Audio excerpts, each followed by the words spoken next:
Hola, bueno, voy a hablar justamente sobre la alimentación en el campo de la neurociencia. Espero que se esté escuchando bien. Extenso, los separé en tres grandes ejes. El primero es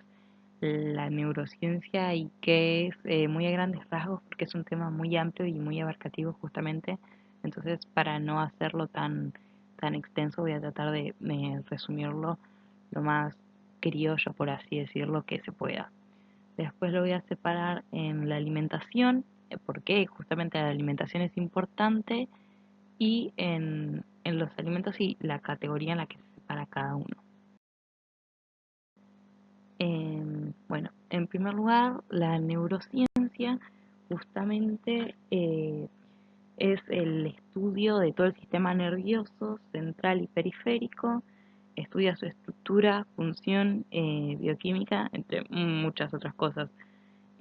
Además, la neurociencia se encarga de estudiar la parte de los estímulos nerviosos, entre ellos el método de aprendizaje por estímulos, que hoy en día asegura tener resultados de aprendizaje significativo en cortos periodos, y además que con una buena alimentación justamente promueve la aplicación del conocimiento y se favorece la memorización. Por otro lado, se sabe que el cuerpo humano consume calorías y glucosa para su correcto funcionamiento, y que el cerebro es parte del cuerpo y que por ello requiere de una fuente de energía. La glucosa es su principal fuente de alimentos y por lo tanto de energía, y que por ello la comida produce sustancias que funcionan con los neurotransmisores,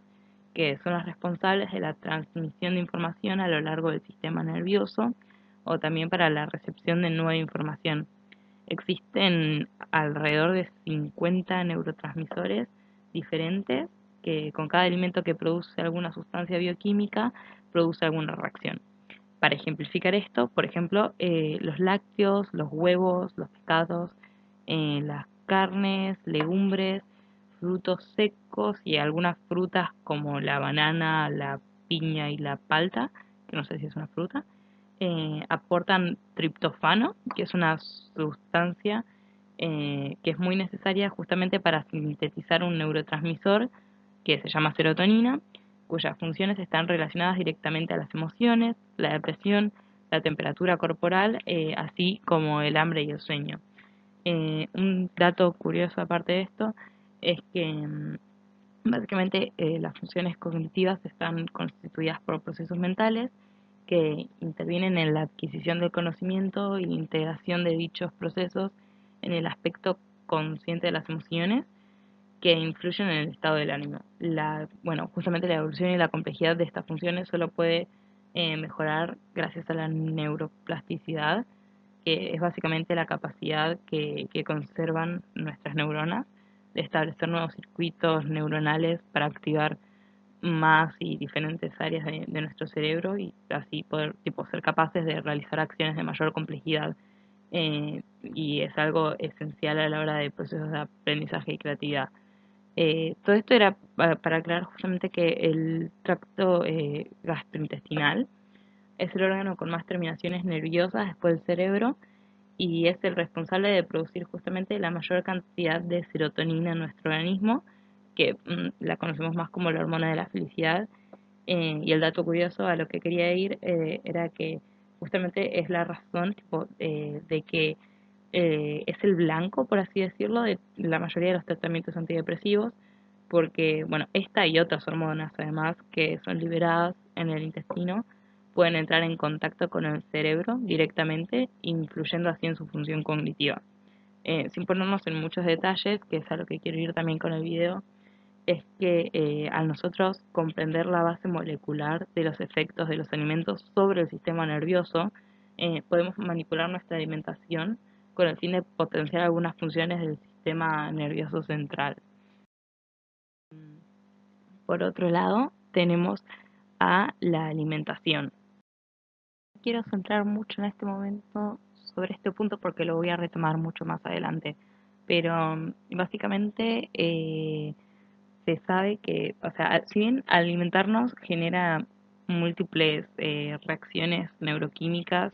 que justamente permiten activar nuestra atención, concentración, creatividad, aprendizaje y, bueno, emociones. Solo ocurre esto cuando consumimos los alimentos correctos en las cantidades precisas y en el momento adecuado. También hay estudios recientes que muestran que una alimentación bajo ciertos criterios puede tener un impacto positivo en el estrés, la ansiedad, bueno, ya le dije, la concentración, la atención, la creatividad, la memoria, incluso hasta en las relaciones interpersonales. Pero también como es un lado positivo, puede tener un impacto negativo. Y hay un ejemplo de una persona que justo ahora no recuerdo el nombre, pero que me gustó mucho y que decía que al igual que un auto costoso, nuestro cerebro funciona mejor cuando obtiene combustible de primera calidad, pero que al mismo tiempo, al igual que un coche caro, el cerebro puede verse perjudicado si ingerimos algo diferente al combustible premium. Y bueno, acá yendo a la parte de los alimentos, lo que yo hice fue dividirlo en tres grandes categorías, dependiendo justamente del procesamiento que tienen estos. Están los naturales, los procesados y los ultraprocesados. En primer lugar, tenemos a los alimentos naturales. Los alimentos naturales no sufren ninguna alteración, es decir, que no se los altera una vez que se los extrae de su fuente, como lo son las frutas, las carnes, las verduras y los huevos, que en realidad no se modifica y se consume directamente, que se recomienda mucho su consumo. Después, acá hay un apartado sobre alimentos que están mínimamente procesados, que justamente son alimentos que sí se sometieron a un procesamiento, pero no tienen la adición de sodio, sal, azúcares, aceites, grasas u otras sustancias. Y sin embargo tienen algunos procesos como es bueno, el secado, por así decirlo, o bueno, la pasteurización, la congelación, y bueno, un par de ejemplos pueden ser frutas y verduras congeladas o envasadas al vacío, cereales como el trigo, salvado y arroz, legumbres secas, leche líquida o en polvo, entre otros. Y también se recomienda su consumo. Por otro lado, tenemos a los alimentos procesados. Estos sí fueron sometidos a diferentes procedimientos, sin embargo, que bueno, justamente están hechos con el objetivo de aumentar su vida útil o para modificar o mejorar sus cualidades sensoriales. Pero la mayoría de los alimentos procesados tienen dos o tres ingredientes y se reconocen como versiones modificadas de los alimentos del grupo anterior. Eh, por ejemplo, son productos enlatados como choclo, arvejas y atún, que son los más comunes, pero también pueden considerarse las conservas como los duraznos en latas que se consumen mucho en las fiestas, por ejemplo, o los quesos, el pan artesanal, pastas, fideos, levaduras, yogures en general también cuentan, aceites vegetales y creo que el azúcar, si no me equivoco. En acá el consumo se recomienda que sea más moderado. Y por otro lado tenemos a los alimentos ultraprocesados, que justamente son productos obtenidos a partir de la combinación de ingredientes procesados con cantidades generalmente que son bastante chicas de alimentos sin procesar o que están mínimamente procesados. Y estas sí incluyen ingredientes industriales, aditivos y conservantes que incorporan exceso de grasas, azúcares y o sodio o sal. La incorporación habitual de los productos ultraprocesados, al contrario de los demás, no ayuda a mejorar la calidad de la alimentación porque aportan baja o nula cantidad de nutrientes, vitaminas, minerales y fibra, y en cambio introducen excesos de grasa, azúcares y sal. Suelen tener gustos muy marcados, que son exageradamente dulces o salados, eh, y muchas veces se compran listos para consumirse, perdón, o para calentar, y por lo tanto requieren poca preparación en ese sentido, y lo presenta como un peligro en realidad porque su facilidad y rapidez para consumirlo puede llegar a derivar en, ¿cómo decirlo? En una especie de adicción para las personas como lo es la Coca-Cola. Sobre todo esto en niños menores afecta mucho y bueno, ¿qué más? Básicamente ejemplos son como las bebidas azucaradas como la Coca-Cola, que ya lo dije, las galletitas, ya sean dulces o saladas, golosinas en general, embutidos y chacinados, fiambres, carnes procesadas, helados y aderezos. Se recomienda generalmente limitar o en lo posible evitar su consumo. Entonces, a lo que quiero llegar acá es cómo afecta justamente la neurociencia en la alimentación y por qué todo lo que vengo diciendo desde antes. Bueno, en primer lugar, la malnutrición, la importancia de la alimentación para el desarrollo cognitivo es algo muy abarcativo, pero en general, bueno, en líneas generales justamente afecta en la malnutrición, que el término en realidad se refiere a las carencias, excesos y desequilibrios de la ingesta calórica y de nutrientes de una persona. Y se divide en malnutrición por exceso y por déficit. Justamente la malnutrición por exceso es causada por el consumo excesivo de macronutrientes, como son los hidratos de carbono, proteínas y grasas, y los micronutrientes, que son vitaminas y minerales. A diferencia de la malnutrición por exceso, la malnutrición por déficit, como indica la palabra justamente, es la carencia de tanto macro o micronutrientes o micronutrientes. Y esto puede afectar mucho en el desarrollo cognitivo de los niños, más que nada. En realidad afecta a todas las personas. El problema es que si empieza desde una temprana edad, ya lo voy a explicar mejor, afecta directamente tanto al desarrollo físico como cognitivo de las personas. Para tener en cuenta todo esto, 6 de cada 10 adultos actualmente presentan exceso de peso en nuestro país, y en niños y niñas en edad escolar aproximadamente el 30% tiene sobrepeso y el 6% obesidad, lo cual, al contrario de lo que se cree en Argentina, la tasa de obesidad es mucho mayor en comparación con la desnutrición, y justamente se cree que esto, agravado también por la pandemia, eh, ocurre debido al aumento masivo del consumo de comidas elaboradas fuera del hogar, lo que es como restaurantes o lugares de comidas rápidas, roticerías, delivery, sumado también a la disminución del precio de los alimentos no saludables con respecto a los saludables. Es por eso que también se creó la ley de etiquetado frontal, pero no voy a tomar eso en el video, primero porque lo había explicado antes y para no hacerlo tan largo, que ya sé que seguramente me estoy pasando el tiempo. Bueno, todo esto no lo escribí en la presentación porque lo quería mencionar, es que justamente todo esto interfiere con los hábitos alimenticios, justamente los niños, los infantes, por así decirlo, porque son de gran importancia estos hábitos, ya que cuando no se llevan correctamente surgen problemas, ya sea de desnutrición o malnutrición por exceso en tal caso,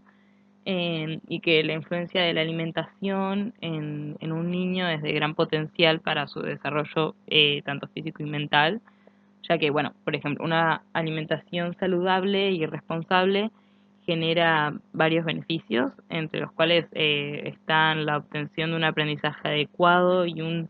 rendimiento y desenvolvimiento en las etapas de su desarrollo cognitivo, puesto que una alimentación saludable les permitirá tener mayor energía y capacidad justamente para contribuir en los ámbitos escolares justamente, y al contrario, tener malos hábitos alimenticios tiene diversas consecuencias en el desarrollo cognitivo, como es su antítesis del buen desarrollo alimenticio, es justamente el bajo rendimiento escolar, la disminución de la atención, dificultades para comunicarse con los demás, para razonar analíticamente y adaptarse a nuevos ambientes y personas, Además que, bueno, una buena alimentación es una línea de defensa contra muchas enfermedades que pueden llegar a dejar secuelas en las personas y marcan su desarrollo físico en la edad adulta, como lo puede llegar a ser la diabetes y demás, entre otros ejemplos. Eh, la influencia de la alimentación en los estudiantes, en este caso, que lo tomo como ejemplo ya que, bueno, como usted como docente y mis compañeros como alumnos es algo que nos interpela a todos en nuestro entorno más, no sé si cercano, pero al que más estamos habituados en general. Y bueno, básicamente la alimentación en los estudiantes influye directamente en el desarrollo cognitivo y una alimentación adecuada puede permitir justamente al estudiante fortalecer sus capacidades cognitivas,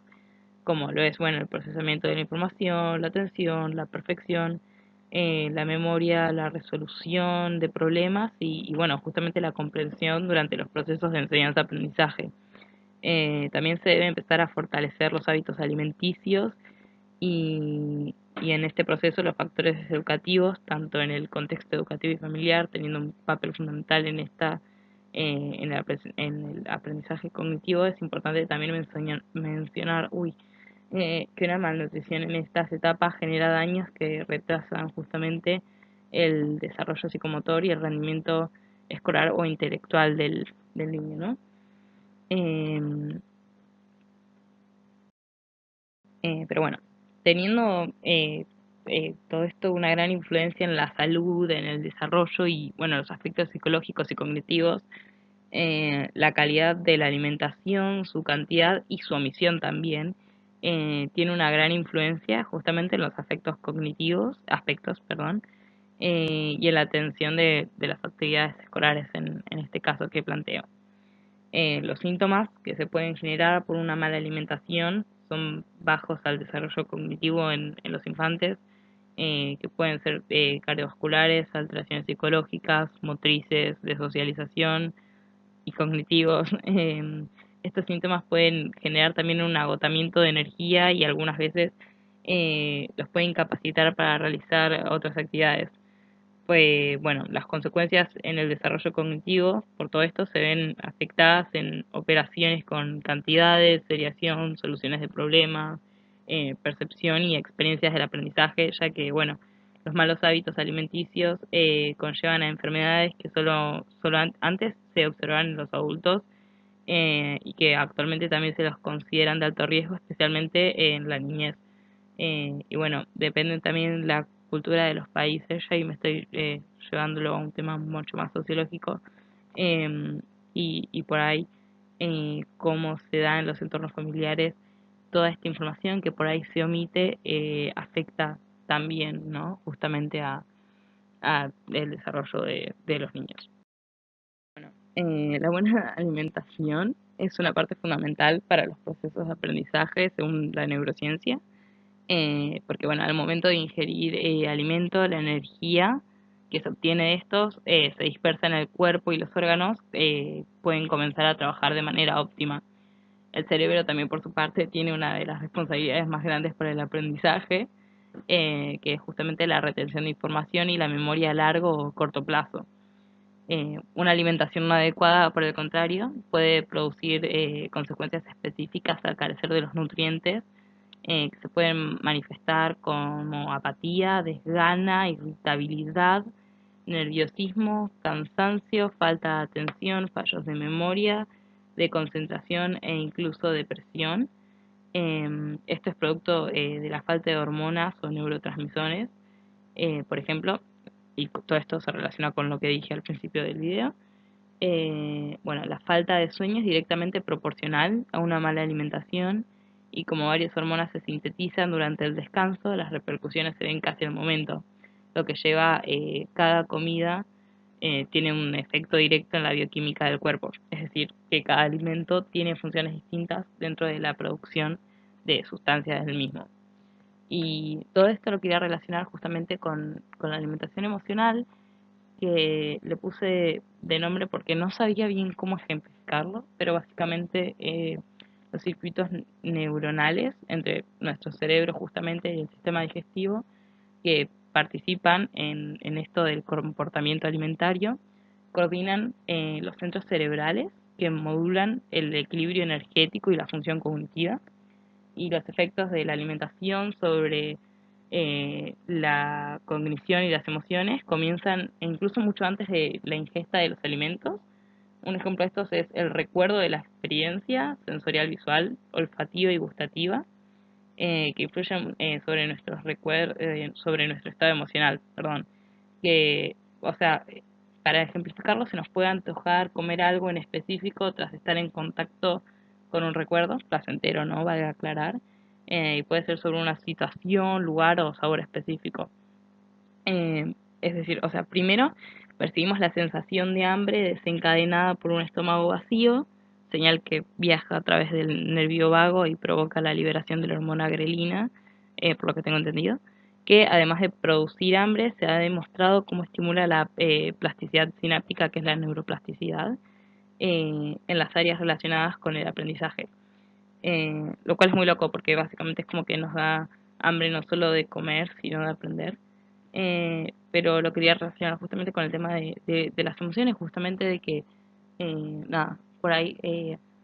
se puede ingerir alimentos no porque realmente tenemos ganas, sino porque, nada, se nos desató un recuerdo o algo. Algo más que decir. Ah, sí, había averiguado también sobre el tema de la ingesta de agua, de gente que dice que primero son 8 vasos de agua al día o no, pero depende de muchas personas. Por ejemplo, sé de mano propia que algunos nutricionistas te dicen, no, no, tiene que ser 8 vasos al día, y otros dicen que no, que en realidad depende mucho de la persona porque no todos están acostumbrados a la misma ingesta de agua y que depende realmente de lo que cada cuerpo, cada organismo necesita. Pero nada, eso fue todo. Espero que le haya gustado y nada, muchas gracias por su atención.